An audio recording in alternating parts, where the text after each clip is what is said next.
Nuestras historias cuentan. Mujeres trans y migración. Un reportaje de Sara Bishop y Teresa Castro, con el apoyo de Mugen Gagnetic. We don't need no education.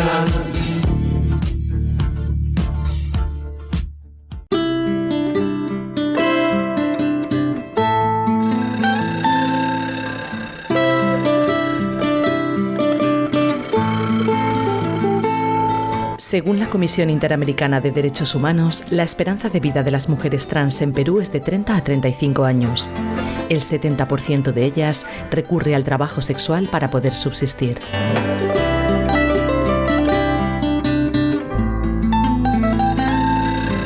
Mi nombre es Niurka, tengo 43 años, con la letra T del colectivo, y soy nacida en Perú. Vivo en Madrid, actualmente llevo viviendo en Madrid, llevo más de 15 años.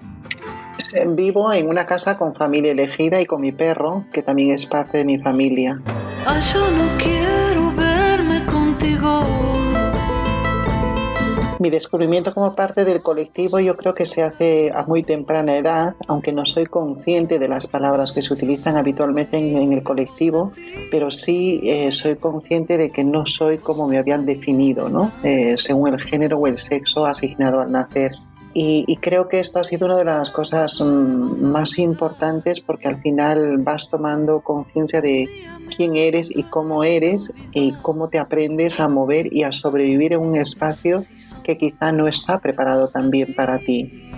A nivel cultural, a nivel social, a nivel religioso también, porque eso influye mucho.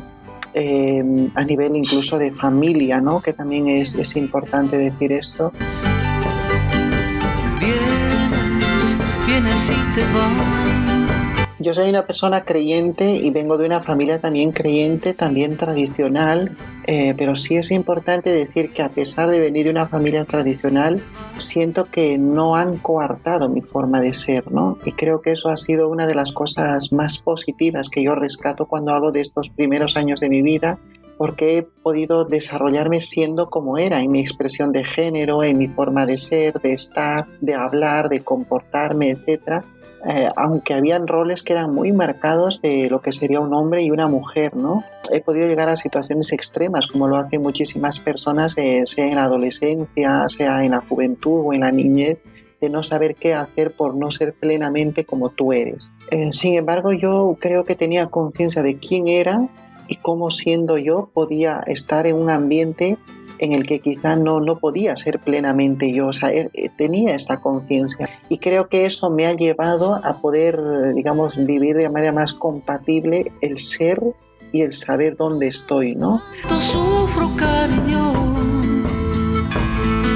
Siempre he sentido y he tenido conciencia también de ser diferente, de no encajar en el rol que me habían asignado, y yo creo que esa conciencia no solo la tenía yo, sino también la tenía mi entorno, que no han sabido verbalizarlo ni decírmelo de una manera agresiva quizá. Han habido algunas cosas que sí, por ejemplo, yo recuerdo que yo jugaba vóley y me gustaba, y ese era un deporte que estaba muy marcado para mujeres, y siempre recuerdo la actitud de mi padre, porque él hizo una cosa que quizá para mí era una señal de protegerme también, porque cuando yo iba a jugar y veía que estaba muy involucrada, él organizó un campeonato con todo el grupo a nivel muy grande, mixto, ¿no? Y él era el primero que empezó a jugar, y para mí hoy en día era una clara señal de decir, él entendía perfectamente lo que yo estaba viviendo, pero no quería también que yo sufra. Entonces yo creo que hoy en día mucha de la formación que yo tengo viene desde casa, ¿no?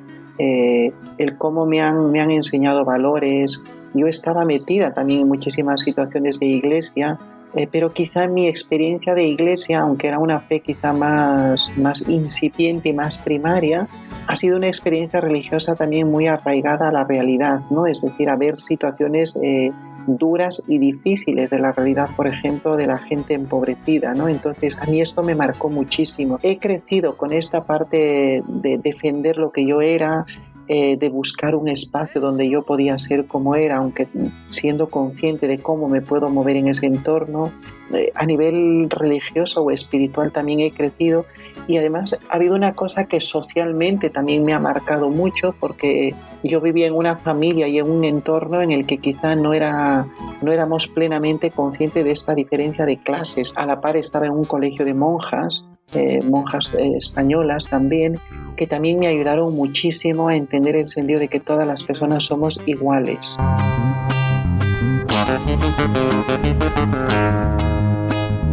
A nivel afectivo sexual, sí es verdad que no podía expresarme plenamente, porque claro, era muy difícil, ¿no? Era muy difícil, pero aún así también yo siento que va habiendo en mí un despertar, también una atracción por el sexo opuesto, ¿no? Entonces, para mí esto también fue interesante, porque al final vas comprendiendo de que también, aún estando como estás, te gusta tal persona, y también tú vas gustando, ¿no? Entonces también creo que para mí ha sido eso importante, que permitirme sentir, aunque de manera casi muy íntima, con algunas personas muy cercanas sí he podido compartir un poco lo que yo realmente estaba viviendo, sintiendo, que al final son quizás las primeras amistades, ¿no?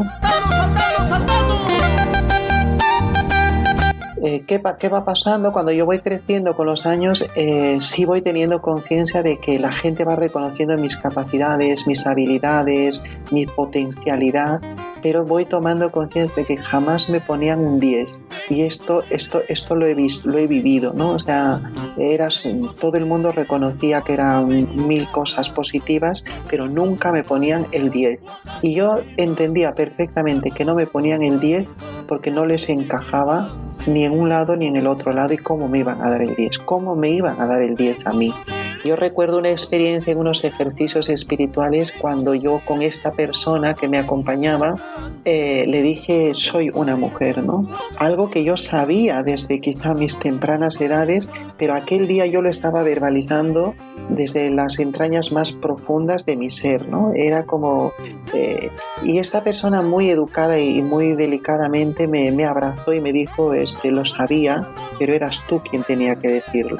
Para mí aquello fue liberador, ¿no? A nivel religioso para mí esto fue muy importante, porque fue liberarme de esta carga pesada que la religión pone en la espalda de muchísimas personas LGTBI+, como si fuésemos, un aborto, una cosa negativa, una cosa torcida, ¿no? Entonces para mí aquel día fue tan importante, porque yo aquel día siento que me empoderé y dije, esta soy yo.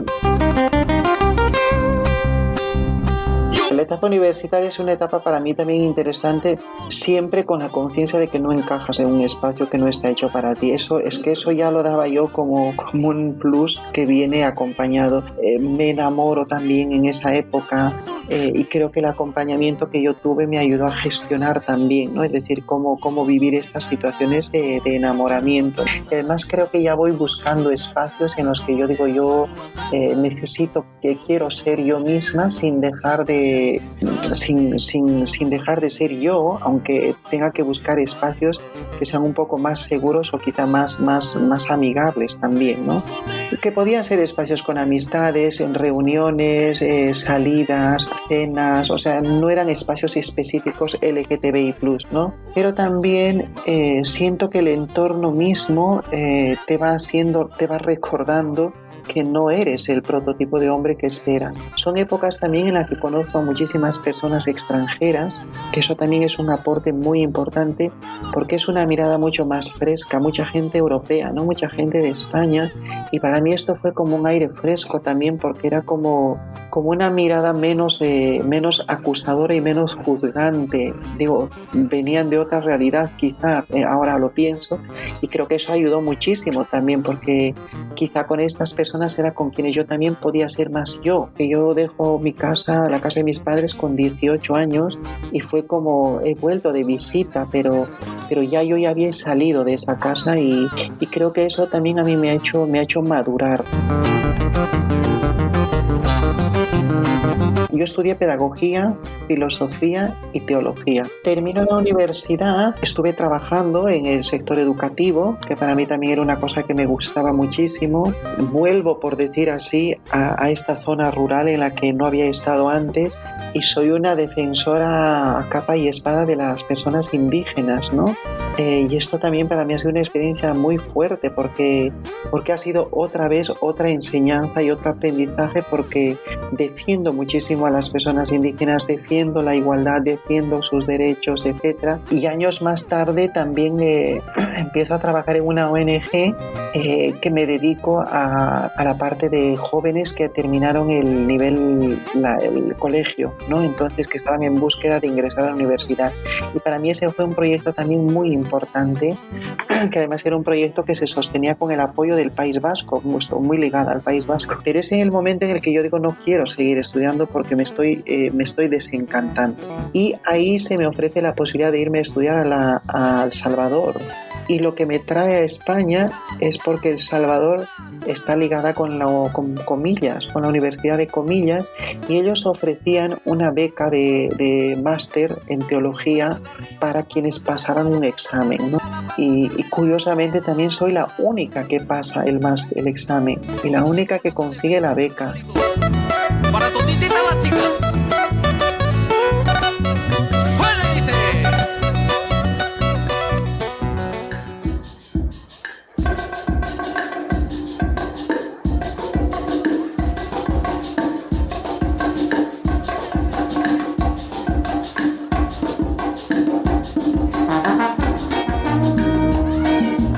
De las 184 víctimas por asesinato debido a su identidad de género u orientación sexual reportadas en Brasil en 2023, 142 fueron mujeres trans o travestis. Ningún órgano gubernamental cubre estas estadísticas.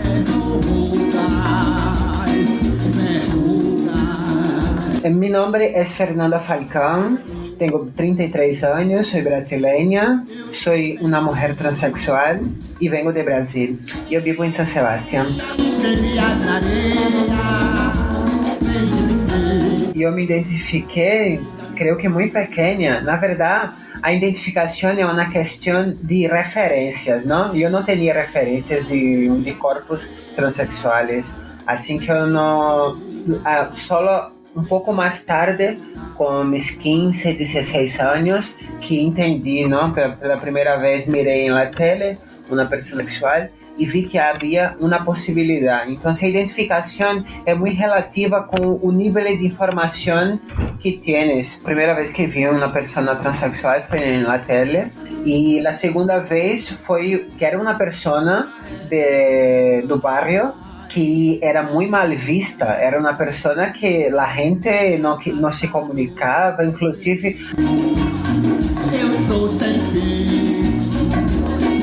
pude me autodeclarar una vez que conocí otras personas, pero fue algo muy, muy duro, ¿no? Yo ya no vivía en casa, yo tenía un compañero que vivia na casa dele, era uma pessoa que tinha celos excessivos, eu vivia cerrada dentro de casa.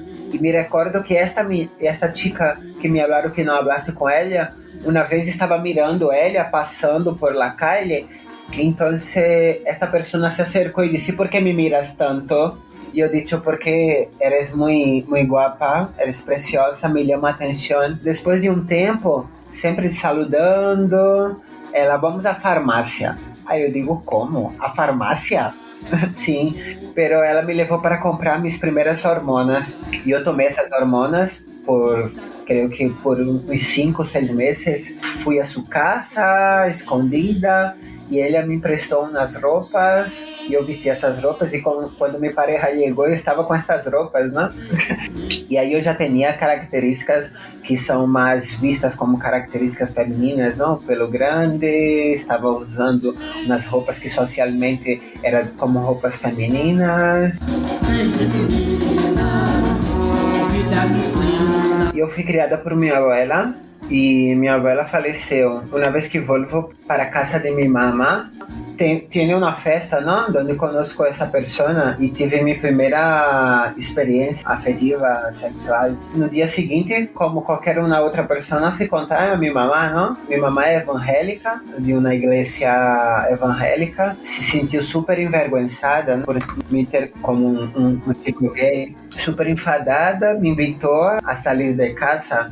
Aquilo me dejó muy mal y yo quería volver con mis sueños realizados, ¿no? Entonces tenía el plan de ir para la universidad, ingresar a la universidad, y fui vivir en una casa donde habían 14 personas y 3 habitaciones, que eran los hermanos de mi expareja, su papá y su mamá. Tenía cuestión de estar me identificando, ¿no? Porque primero eu me identifiquei enquanto um chico gay, não? Porque eu não tinha referências. As referências que tinha era de um homem gay, as referências sexuais. Então você tinha tudo isso na cabeça. Também tinha muito contexto religioso, que era muito presente em minha vida e é muito presente em meu país, que me alejava muito de me entender e de me sentir bem como sou. Porque dentro do contexto religioso me falava que era muito mal, que eu venia de características demoníacas, não? Tinha também o desgosto de ver minha mamá muito triste por minha identidade. Tinha também a questão de não saber como seria enfrentar a universidade, não? Que digo que de lejos, para mim foi o espaço mais violento. E mira que passei por muitos espaços violentos.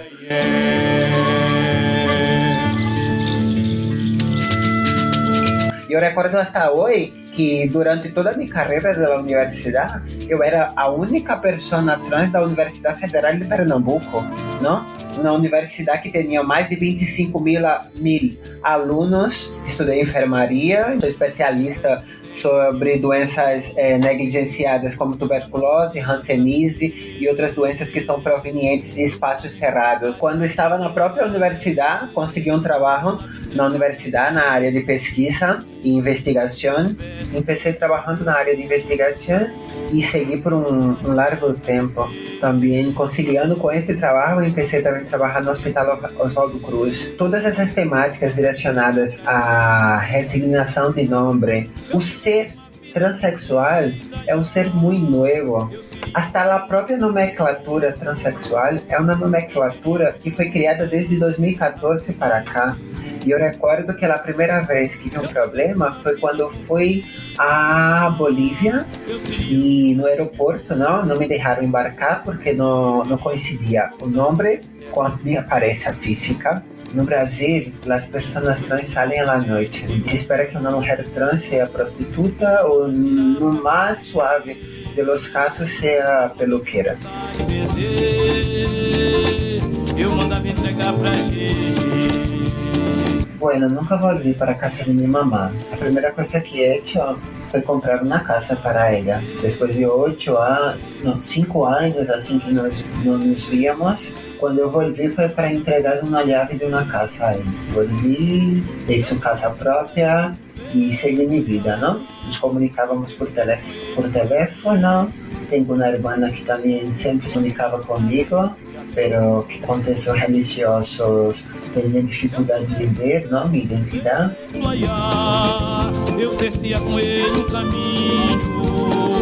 Comecei a trabalhos sociais primeiramente em minha comunidade, me abriu os olhos, me deu poder, me deu conhecimento, porque conhecimento é poder. Sofri um sequestro por conta de intervenções que hacíamos no contexto do tráfico humano. Descobrimos que havia o tráfico humano naqueles espaços e fazendo esta denúncia para o Ministério Público, depois para a polícia e começando o trabalho de retirada dessas pessoas desses sítios.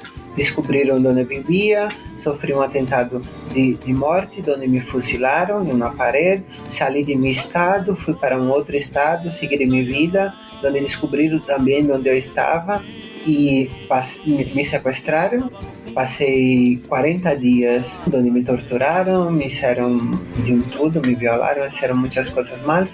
Fui salva por la Polícia Federal de Brasil. Me invitaram a um programa de proteção, onde estava deslocando-me de estado a estado, não? Por um período curto de tempo, até que decidiram que eu não teria como manter-me em segurança ali, e em articulação com algumas instituições internacionais me recorreram e me sacaram de meu país.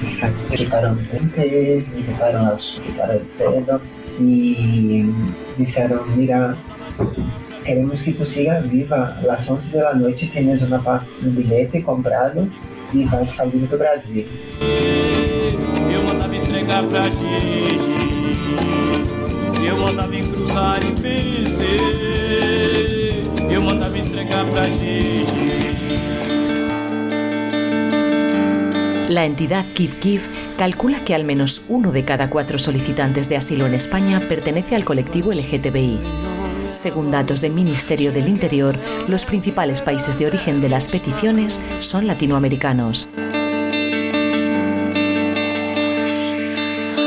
Cuando yo hablo de mi situación migratoria, no es una situación por la que muchísimas personas del colectivo probablemente llegan a nuestro país, sino es una situación que viene quizás hasta con cierta ventaja y cierto privilegio, porque vengo con una beca, tanto de estudios para poder sostenerme, y es una situación muy distinta, ¿no? Pero siempre soy consciente de que hay espacios en los que puedo ser y otros que tengo que echar un poco el pulso para atrás, porque también era consciente de que quizá una visibilización muy extrema podía correr el riesgo de cerrarme muchas puertas a nivel académico, a nivel de crecimiento profesional, etc. Porque, por ejemplo, El Salvador es un país que ya de por sí era muy difícil para muchísimas personas, independientemente de la identidad o la orientación que tenías, y si encima tenías una orientación que no encajaba, ya era peor, ¿no? Era peor.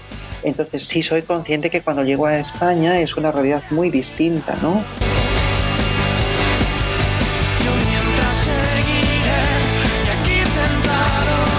Y en España mi propósito es seguir haciendo mis estudios, o sea, yo no quiero dejar de estudiar, pero también soy consciente que aquí puede haber más libertad de poder ser o de visibilizarme cada vez más como yo realmente era, ¿no? Entonces, el proceso de visibilizarme 100% lo hago aquí realmente, ¿no? O sea, antes estaba visibilizada en ciertos espacios, pero el proceso pleno para mí ha sido aquí, ¿no?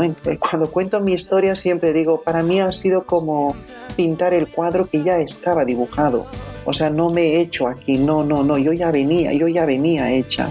Simplemente ha sido como darle color a un cuadro que ya estaba hecho, ¿no? Entonces, y aquí una de las cosas, en esta etapa de mi vida, una de las cosas que es otra experiencia fundante para mí, es el haber podido integrar mi identidad, mi ser con mi creer, ¿no?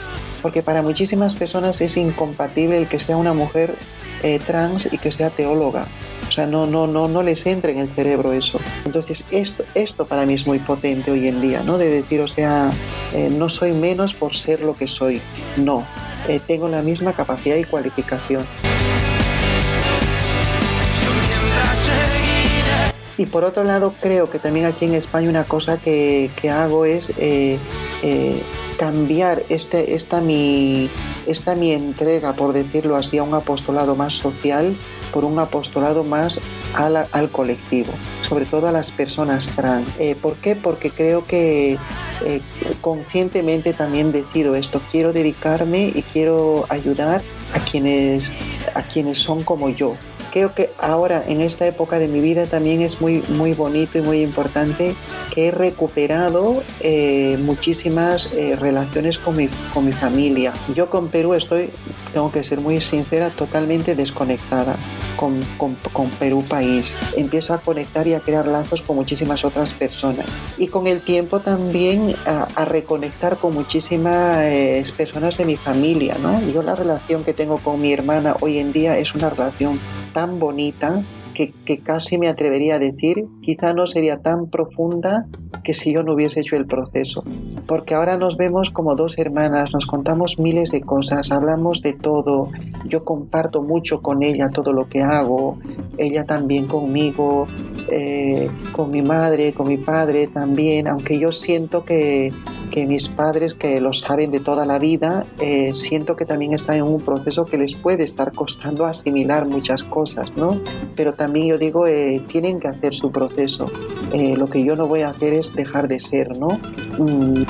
La relación, por ejemplo, con la hermana de mi madre, que es como mi hermana, es una relación muy bonita, muy profunda. O sea, he reconectado con muchísimas personas y creo que es una cosa que nos puede pasar a muchísimas personas trans o LGTBI también, de que cuando tú empiezas este proceso de visibilizarte, es un tiempo en el que tú necesitas estar contigo misma, encontrarte, quererte, empoderarte, abrazarte, y quizá esto a veces hace que tú tomes distancia también de la familia o que la familia voluntariamente ya no esté contigo.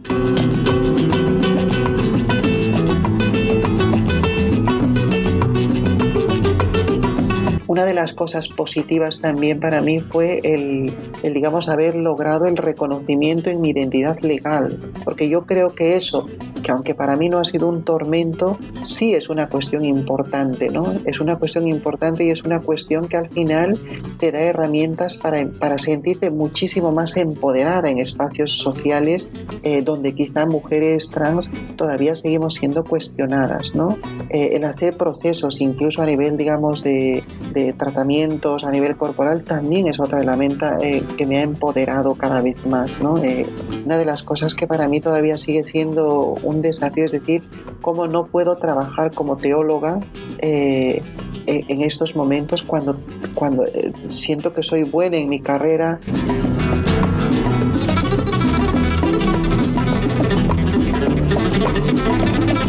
El marcharme positivamente ha sido, yo creo que ha sido crecer, ¿no? Ha sido como liberarme, ha sido como volar. Entonces yo comparo esa situación migratoria con mi situación migratoria y yo he migrado con ilusión, con esperanza, con mucha... que eso es muy distinto también. ¿Qué me iba a encontrar? No sé. O sea, no he dicho todo está organizado, todo está planificado, pero yo creo que he volado también con riesgo, ¿no? De decir, quiero arriesgarme, ¿no? Y creo que debo arriesgarme. Aunque quiero mucho el país, yo siempre decía, yo no estoy hecha para aquí, ¿no? Yo no estoy hecha para aquí, aunque quiero mucho la cultura, la gente, las costumbres, pero yo sentía que no era mi lugar, no estaba hecha para ahí. Yo creo que ha significado crecer en muchos aspectos, ¿no? Entonces, migrar aquí ha sido muy positivo porque también he crecido en muchísimos aspectos, ¿no? Lo único que a mí ahora me falta es decir, quiero desarrollarme profesionalmente como teóloga, porque para mí eso ya sería la bomba. ¿Qué es lo negativo aquí? Pues lo negativo es decir que no puedo desarrollarme profesionalmente en lo que yo soy, ¿no? Y lo negativo también a veces que veo es decir, parece que las personas no valoran lo que tú eres. Una cosa que me da tristeza también a veces es decir, entornos cercanos del propio colectivo LGTBI+, a veces no saben ver lo que sí lo están viendo desde fuera, ¿no?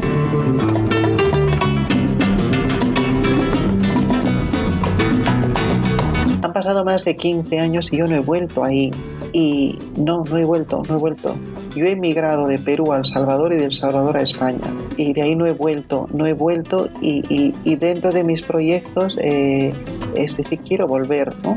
Quiero volver porque yo creo que volver va a ser, en estos momentos de mi vida, va a ser muy sano para mí. Porque también va a ser como ir de otra manera, estar en los espacios de otra manera, abrazarme con personas de otra manera también. Y yo creo que ahora creo que es justo que yo vuelva ahora, ¿no? A conocerme, a encontrarme. Yo soy española ahora, pero yo creo que ahora estoy realizada en muchísimos aspectos. Es decir, no te aceptan en un sitio ni en otro sitio plenamente, por decirlo así. No quiere decir que tú no estés cómoda. Pero esto lo he vivido muchísimo en muchos entornos, ¿no? Incluso el que aquí mismo se cuestione, ¿no? Cuando dices soy de Perú, dices, pero ¿cómo vas a ser? ¿No? Y detrás de eso está decir qué imagen tienes de la persona que viene de allá. pero también quizá también responde a una mayor tranquilidad conmigo mismo. No tengo que estar demostrando a nadie lo que soy, es que no.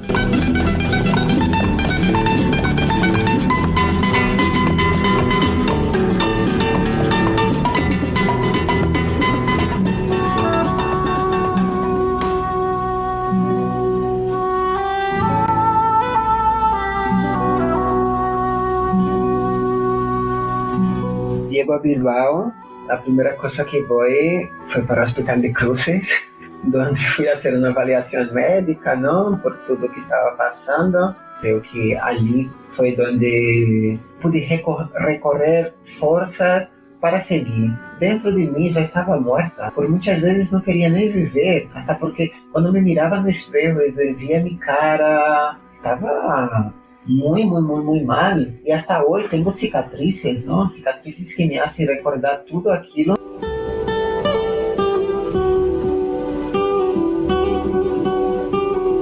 Llego a Bilbao, no me quedo en Bilbao, ¿no? Fui acolhido por un pueblo que se llama Oñate, donde está mi corazón, donde voy a vivir, donde voy a ser una persona mayor, será en aquel pueblo, muy bien recibida por todos allí. E poder sentir, inclusive, a oportunidade de eu seguir viva. E eu não me sinto uma pessoa jovem, porque em Brasília a perspectiva de vida para uma pessoa como eu é de 25 anos. Eu não cheguei a conhecer uma pessoa trans maior em Brasília. Disseram, agora estás aqui, agora vamos aprender. Comecei a estudar euskera e espanhol, comecei a fazer cursos, entrei no processo de convalidação de título, que segue hasta hoje, porque é um processo extremamente largo. É uma das coisas que tem que ser superadas acá, não? Também a questão do permiso de trabalho, porque de asilo não te dão o permiso de trabalho em seguida, não? Tem 9 meses para esperar com a hoja blanca, são 9 meses que espera para poder, depois de 9 meses, te dizer se tu tem permiso de trabalho ou não. Aí te dão um permiso de trabalho de 3 meses e tu tem que esperar, passa esses 3 meses e tens que esperar uma resposta do Ministério que diga que se aceita ou não tu demanda, não?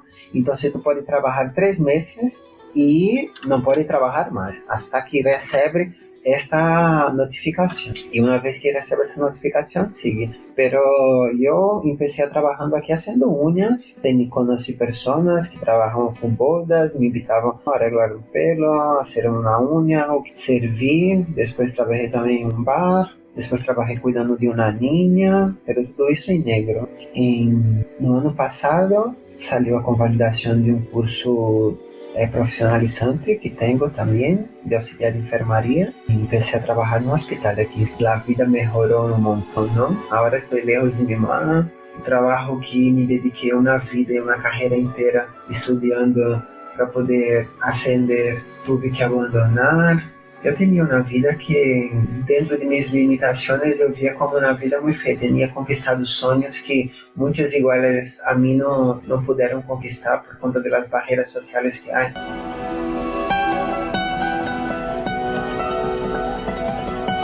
Chegando aqui, começa tudo de novo, não? A gente aqui tem um nível de conhecimento e, como mais uma vez, respaldo, conhecimento é poder e sabem lidar com as coisas de forma diferente, não? No caso, sabem colocar verbalmente as coisas de forma diferente, mas a agressão é igual. Os espaços são muito parecidos. Aqui não me pegam, mas eu tenho certeza que não me dariam a oportunidade se souber de trabalhar ali, não? Porque à frente de quem do meu profissionalismo vem minha identidade. A gente mira minha identidade, saio à calle e sou negra. E eu sou identificada sempre por ser negra. Isso é fato, porque a primeira coisa que me identifica é o tono de meu pé. Depois é a minha identidade. Meu primeiro dia de trabalho, uma senhora disse: não quero que esse maricão preto me toque. Tenho minha mamã maior, que me comunico diariamente para saber como está e tentar ser o máximo possível, não? É um contato que por muitas vezes não é muito saudável. Sou católica. Estamos aqui só por um único fato. Queremos viver, buscamos um pouco de vida, um emprego digno, uma comida na mesa todos os dias. E por muitas vezes também queremos escutar uma palavra agradável.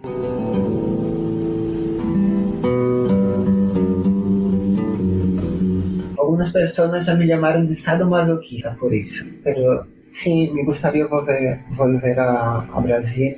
Primero, porque tengo mi mamá y mi hermana. Segundo, porque quería cambiar muchas cosas, quería que poder salvar otras vidas. Y me gustaría volver a Brasil porque me gustaría cambiar la realidad de muchas cosas, pero sé que no puedo hacer. Mi perspectiva es ir para Oñate, conseguir hacer la convalidación de mi título, trabajar en Saquidecha, hacer mis reuniones con mis amigas como se llama, no Gasteites de Oñate, con mis amigas mayores, con mis amigas de allí, do senderismo, con la gente que me acolheu también, ¿no? Mi perspectiva es esa. No sé cuánto tiempo voy a vivir, espero vivir mucho y, bueno, seguir con mis ideales. Sí, si yo me quedado en Brasil estaría muerta, esto es cierto.